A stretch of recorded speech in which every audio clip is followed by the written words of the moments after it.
Square Enix is massive layoffs. They are doing a restructuring. They call it a fundamental restructuring. They say a fundamental restructuring of the overseas publishing organization is being implemented with the aim to further strengthening global publishing capabilities and improving general operational efficiency. So basically, what they're saying is that Square Enix is spread out all over the place. I mean, it's based in Japan, but they have lots of offices in Europe. They have lots of offices in the U.S. And so what they're trying to do is they're trying to, obviously there's lots of communication going on. So they're trying to make things more efficient by just putting everything in Japan. Yeah, so they are consolidating quite a bit. For example, previously they had 11 publishing organizations. Or if you look at their structure, they had like 11 different groups that everything was broken down into. They're combining some of those groups, so now there's only going to be 4. So there's going to be a lot less having to communicate with different divisions and whatnot and whatever. And they claim that this is going to save them 3 billion yen annually. So they're saying that with all this, it's going to save them so much money. Now, some people believe that this might also somewhat be related to Japan's 5 principles of entertainment and creative industry policy. But basically, they have 5 points of what they want to do to help boost Japanese industries.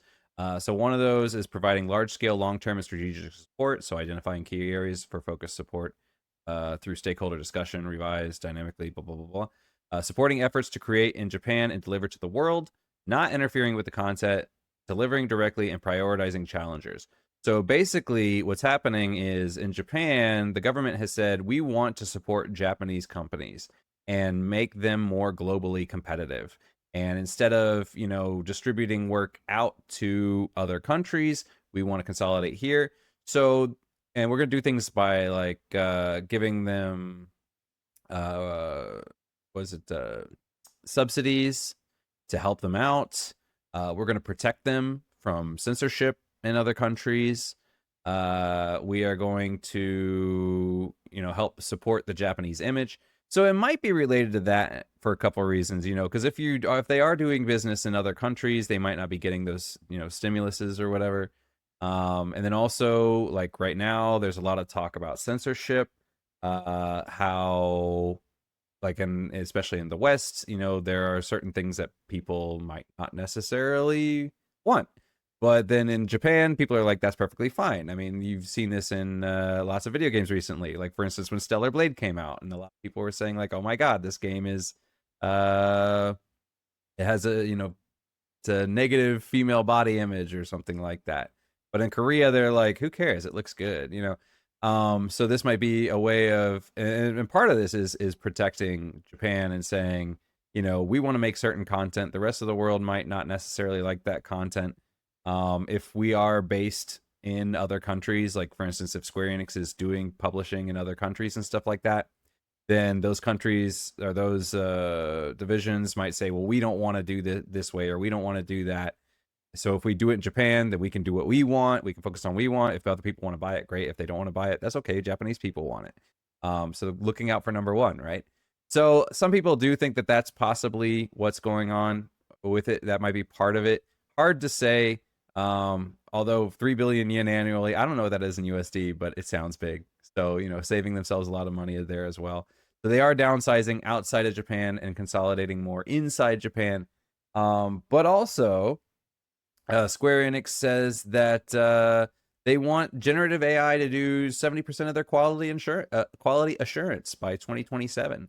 So the benefits of this is that it's faster, and it could possibly better identify specific conditions causing some issues.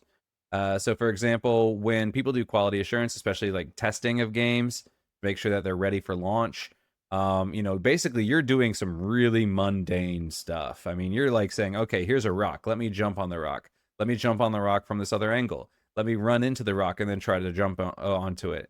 Let me, you're basically saying what can go wrong, and you're trying to find everything that could possibly go wrong. And a lot of it's just like pressing up against walls and jumping in weird places to see if you fall into the ground and that sort of thing. And so humans can only do so much work for so long, right? You know, your average workday is 8 hours. AI could do it 24 hours. So you're getting 3 times as much work out of an AI to do that. So it is faster. You also, you know, you could hire 100 people, or you could have, you know, 1,000 AI programs running at the same, just running through the game real quickly. So it is a lot faster to get these things done. And it does, and as they said, it could possibly better identify specific conditions because the AI as a computer is going to be able to better monitor, you know, what's the timestamp, what was I doing, what were the button inputs what were the exact button inputs that I put in. A person might, you know, jump into a rock and then they fall through the rock and they're like, oh, okay, but what were my exact coordinates? What was my you know, what was my exact button input? Did I hit jump? You know, did I hit jump and then dodge, or did I dodge and then jump? You know, you have to remember it. And if you're not super careful with details, you know, you might be like, and I can't replicate it. But with an AI, they might be able to. They would have all those details there, so it's easier to replicate. So those are the advantages. There are some concerns though. Obviously, number one is jobs. You know, people are losing their jobs because that is somebody's job to do that, you know, and check these things.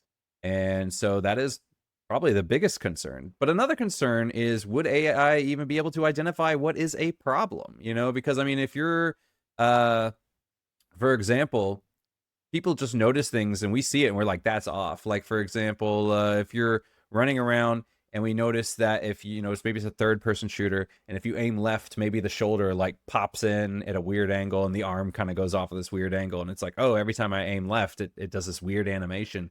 And AI might not recognize that as a problem, right? They're like, oh, I aimed left and it shot left. That was fine. So visual things like that, you know, maybe the AI just doesn't understand that it is a problem. Whereas for a human, it is very obvious, right? You know, what is the uncanny valley to us might not be the uncanny valley to an AI. So there are some there's definitely a need for some human interaction, which of course 30% will still be, you know, run by a human.